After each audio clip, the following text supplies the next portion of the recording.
असं आहे काय, मी सर्वप्रथम मुंबई शहरातल्या मतदारांचं अभिनंदन करू इच्छितो भारतीय जनता पक्ष शिवसेनेच्या वतीने.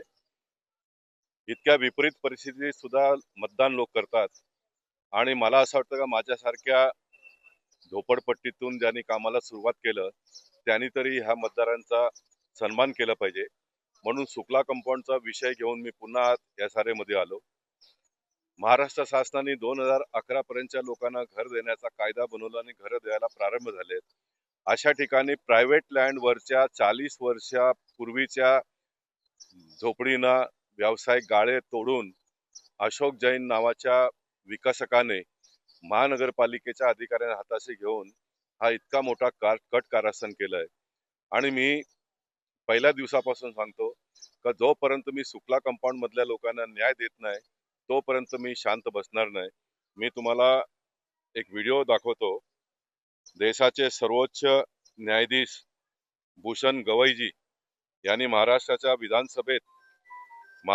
विधानसभेत जे भाषण केलं ते तुम्हाला व्हिडिओ देईन, तुम्ही मुंबई शहरातल्या लोकांना दाखवा.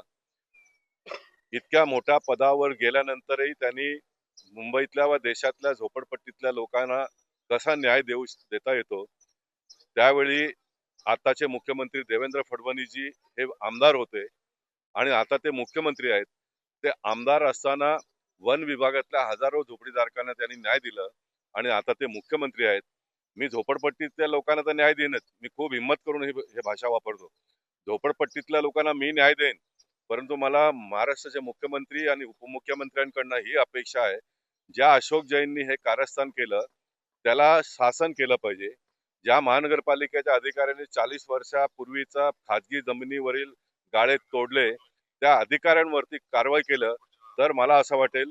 मी इतके वर्ष भारतीय जनता पक्षात नगरसेवक पासून तर खासदारापर्यंत काम केलं, माझा कुठेतरी सन्मान केला या पक्षाने, अशी भावना घेऊन मी पुढच्या येणाऱ्या काळात आणखीन लोकांसाठी काम करेन.